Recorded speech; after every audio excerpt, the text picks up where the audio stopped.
ఈరోజు నేను TIFFA scan గురించి చెప్పాలనుకుంటున్నాను. నాకు టిఫా స్కాన్ 20 వీక్స్‌లో జరిగింది. నాకు ఎంసీడీఏ ట్విన్స్ వల్ల. హాయ్ అందరికీ, వెల్కమ్ టు ట్విన్స్ 2.0. ఈరోజు నేను టిఫా స్కాన్ గురించి చెప్పాలనుకుంటున్నాను. అండ్ చాలా వరకు చాలామంది కొత్త వాళ్ళు సబ్స్క్రైబ్ చేసుకున్నారు. చాలా హ్యాపీగా ఉంది. నా ఎఫర్ట్ అనేది రీచ్ అవుతుందని నేను అనుకుంటున్నాను. చాలామంది ట్విన్స్ మామ్స్‌కి కూడా వాళ్ళు ఫేస్ చేస్తున్న ఇష్యూస్ కూడా చాలామంది నాకు మెసేజ్ కూడా చేస్తున్నారు. సో, మీకు కూడా ఏదైనా ఇష్యూస్ ఉన్నా కూడా కామెంట్ సెక్షన్‌లో కామెంట్ చేయండి. ఒక కమ్యూనిటీ‌గా డిస్కషన్ చేస్తే చాలామంది భయపడకుండా నార్మల్‌గా వాళ్ళు కూడా ప్రెగ్నెన్సీలో జర్నీలో ఉన్నారు కాబట్టి వాళ్ళకి కూడా హెల్ప్ అయితదని అనుకుంటున్నా. సో, ఈరోజు వచ్చేసి టిఫా స్కాన్.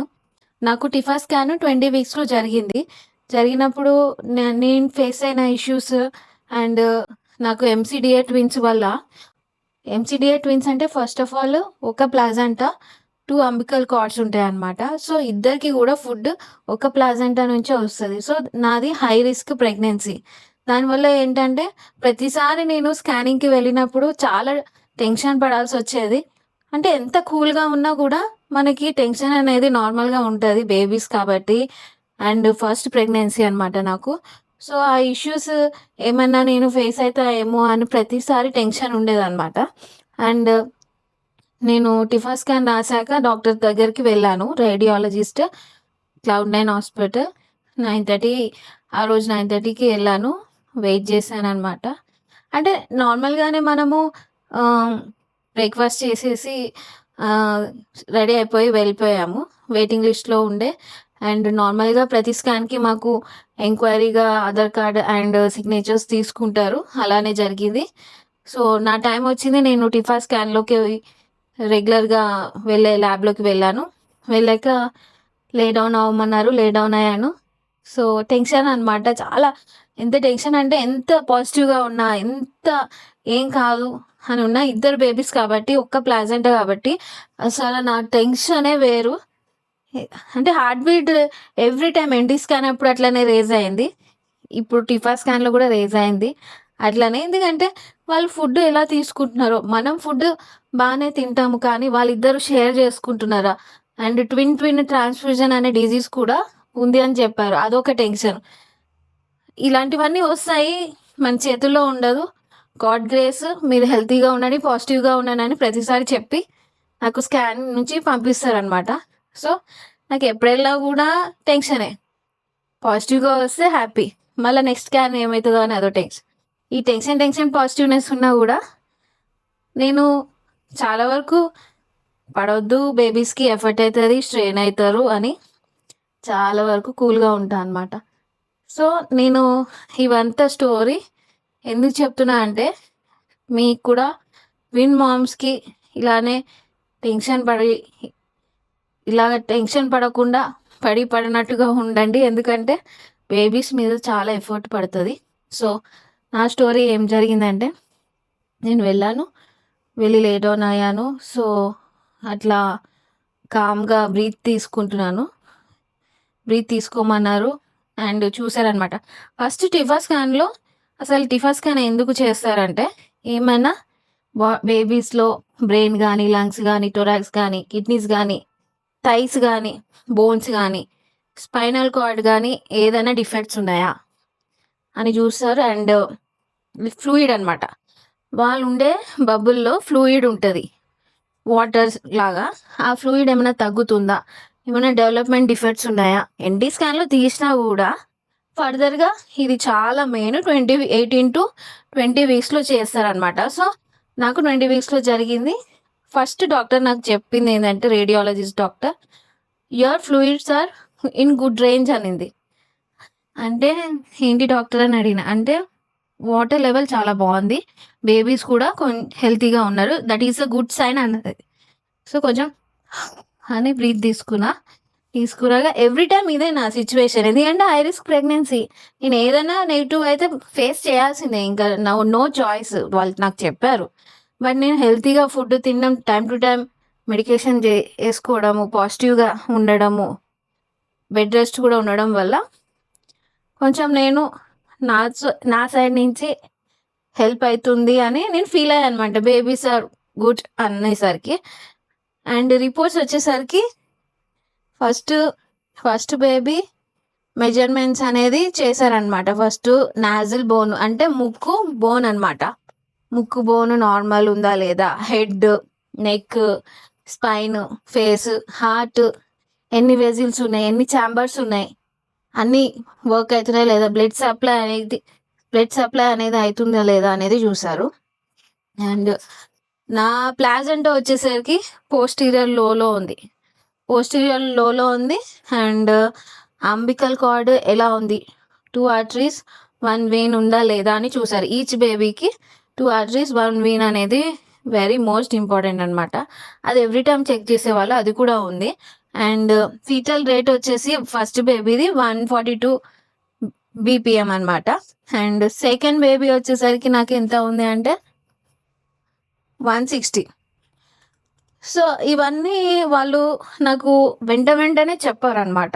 ఇదేంటంటే మొత్తం టెస్ట్ అయిపోయాక ఎంతెంత వాల్యూస్ వచ్చాయి, ఫస్ట్ బేబీకి సెకండ్ బేబీకి ఎంత డిఫరెన్షియేషన్ ఉంది అనేది లాస్ట్లో చెప్తారు.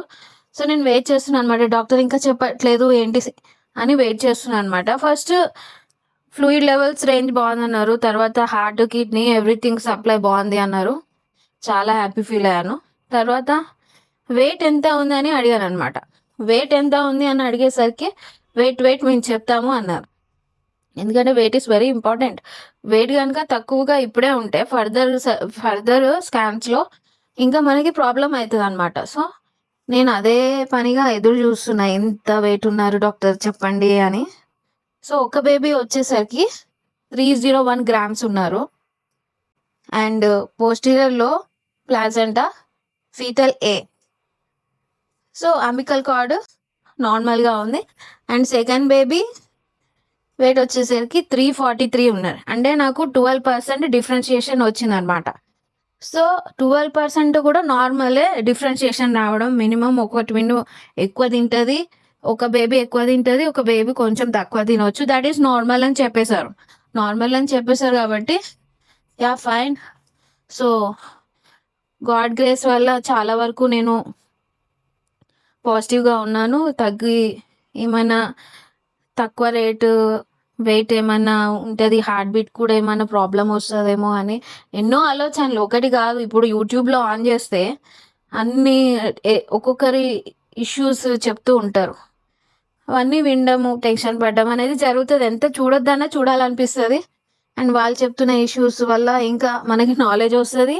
దానివల్ల మనకు కూడా ఏమైనా ఉందా ప్రాబ్లం అని అనిపిస్తుంది. సో ఈ అన్నీ నా బ్రెయిన్లో అట్లా ఫిక్స్ అయ్యి ఆ రోజు నేను స్కాన్లో మొత్తం అన్నీ కంప్లీట్ అయినాక నాకు డాక్టర్ ఏం చెప్పారంటే, ఎవ్రీథింగ్ ఈజ్ ఫైన్ అమ్మా, నువ్వు ఇలానే ఫాలో అవ్వు, డైట్ అంతా ఎవ్రీథింగ్ మంచిగా రెస్ట్ తీసుకో, పాజిటివ్గా ఉండని చెప్పారు. అయితే నా సర్వీస్ లెంత్ వచ్చేసరికి 3.5 ఉందన్నమాట. దానివల్ల ఇంకొక ఎపిసోడ్ ఉందన్నమాట సర్వీస్ గురించి. ఎందుకంటే ట్విన్స్ వల్ల సర్వీస్ అనేది చాలా వరకు బరువు మోయలేదు కాబట్టి we need to think about the stitch అని చెప్పారు. సో అసలు ఆ ప్రొసీజర్ ఎలా అయింది, నేను స్టిచ్ చేయించుకున్నానా లేదా, నాకు ఎంత టైం పట్టింది, ఈ టిఫా స్కాన్ కూడా ఎన్ని రోజుల తర్వాత నాకు చేశారు అనేది మొత్తం కూడా మీకు ఇప్పుడు చెప్పాను. సో టిఫా స్కాన్ అయిపోయి నేను డాక్టర్ దగ్గరికి వెళ్ళి వాల్యూస్ అన్ని డాక్టర్ చూసి okay fine, everything is good, ఒకసారి ఫిజికల్గా ఐ విల్ సి ఎలా ఉంది నీ స్టమక్ అని చెప్పి నాకు చెక్ చేశారనమాట.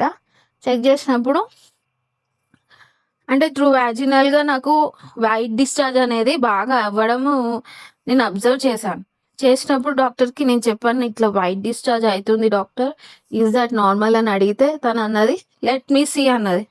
సరే అని చెప్పి నేను లే డౌన్ అయ్యాను. ఫిజికల్గా డాక్టర్ చెక్ చేసి నో ఇట్స్ నాట్ నార్మల్, ఇది కొంచెం చాలా వరకు థిక్గా ఉంది అండ్ ఎన్ని డేస్ నుంచి ఇట్లా వస్తుంది అని అడిగారు.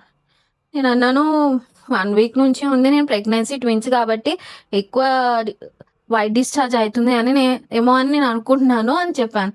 చెప్తే నో ఇట్స్ నాట్ నార్మల్, ఒకసారి నువ్వు టెస్ట్ చేయించుకో అని చెప్పి స్వాబ్ టెస్ట్ చేయించారు. సో ఆ రిజల్ట్స్ కూడా నెక్స్ట్ వీక్లో వస్తాయి. అండ్ నెక్స్ట్ ఎపిసోడ్లో నాకు రిజల్ట్స్ ఏమొచ్చాయి, నాకు సర్వికల్ స్టిచ్ సజెషన్ ఇచ్చారా లేదా అనేది మొత్తం నేను చెప్తాను. టిఫా స్కాన్ మాత్రం చాలా వరకు కూల్గా అయింది అండ్ బేబీస్ కూడా చాలా వరకు నాకు సపోర్ట్ చేశారు అండ్ ఈజీగా నాకు 1.5 అవర్ పట్టింది, ఎందుకంటే ట్విన్స్ కాబట్టి. అలాగా ట్విన్స్ చాలామంది మదర్స్ ఉన్నారు, వాళ్ళు కూడా చాలా వరకు పాజిటివ్గా ఉన్నారు. సో నేనేం చెప్పాలనుకుంటున్నా అంటే, మీకు కూడా ఎలాంటి ఇష్యూస్ ఉంటే అంటే మీ లైఫ్లో జరిగినాయి కమెంట్ సెక్షన్లో కమెంట్ చేయండి. నా స్టోరీ మీకు ఎందుకు తెలియజేస్తున్నా అంటే, నేను చాలా వరకు వెతికాను ఇట్లా ఐడెంటికల్ ట్విన్స్ ఎంసీడీఏ ఎవరైనా ఉన్నారా అని, కానీ నాకు ఎవరు అంత ప్రాపర్గా కనిపించలేదు. అందరికీ నార్మల్ సింగిల్ బేబీసే ఉన్నారు. సో నేను సరే స్టార్ట్ చేద్దాము వీడియోస్, కొంతమంది కన్నా ఇది ఉపయోగపడుతుంది అని. So what ever, I'm so happy. నేను 500 సబ్స్క్రైబర్స్ని రీచ్ అయ్యాను, చాలా హ్యాపీగా ఉంది. సో నెక్స్ట్ ఎపిసోడ్లో అసలు నాకు ఏం జరిగింది సర్వికల్ స్టిచ్ గురించి చెప్తాను. Thank you so much. Subscribe to my channel, like and share. Thank you. Bye.